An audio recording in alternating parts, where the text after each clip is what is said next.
Dans le cadre de la Fête de la Science organisée les 13 et 14 octobre au parc du Radom à Ploemormodou, le village gaulois, autour de son four à sel, a animé 2 après-midi d'expérimentation archéologique. Sous l'œil expert de Claude Berger de l'Arsat, 2 expériences ont été menées, l'une à l'initiative du village gaulois sur la production de saumure, l'autre sur la fabrication de pain de sel. La fabrication de saumure tout d'abord.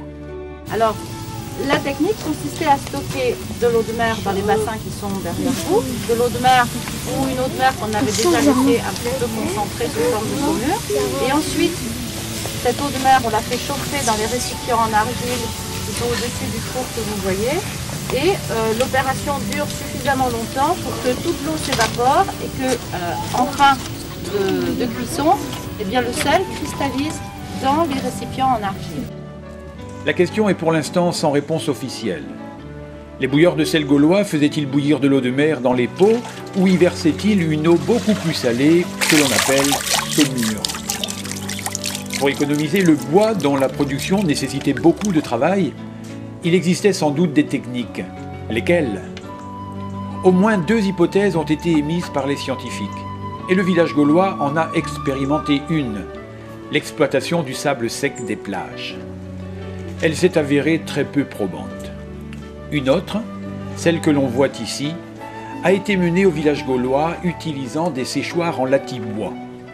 Ce type de séchoir était parfaitement réalisable par l'artisan de l'époque.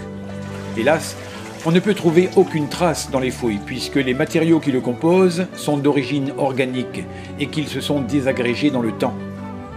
La technique peinera à être validée par les scientifiques, eux qui fondent leurs hypothèses sur des indices réels, découverts au cours des fouilles, cela le plus souvent d'origine minérale, argile, sable, céramique, pierre, métaux. La preuve est juste faite, qu'on pouvait aisément produire une eau très salée à partir de l'eau de mer. Deuxième expérience d'une hypothèse validée par les scientifiques, mais qu'il restait à vérifier, c'est celle émise par Claude Berger. Alors la seule façon de retirer le pain de sel du pot, c'est de casser le pot en petits morceaux. Eh bien merci pour toutes ces explications, Claude. Pour affirmer ce fait, les archéologues se fondent sur l'existence autour de la plupart des ateliers de monticules constitués de débris de pots cassés. Pourquoi y avait-il tant de déchets? Sans doute par la nécessité de casser les pots pour récupérer le pain de sel. L'affirmation méritait d'être confortée par une expérience. Celle-ci fut menée lors de la Science en Fête 2012. On va casser un pot pour voir. D'abord, voilà. C'est vrai que là, une expérience ici, je ne peux pas. Voilà, ça c'est. Attends, regarde un peu ici. Je ne peux pas récupérer. Hein, tu vois le fond là, hein, voilà. Je ne peux pas récupérer le sel au fond de ce pot là.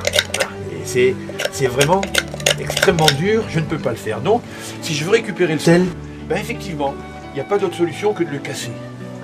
Alors, je vais le casser et puis logiquement, l'idéal serait de retrouver avec un pain bien compact, bien solide. Alors, voilà, j'ai fait l'expérience tout à l'heure en cassant le pot sur le sol, mais je crois que c'est beaucoup mieux que de avec un petit marteau comme ça.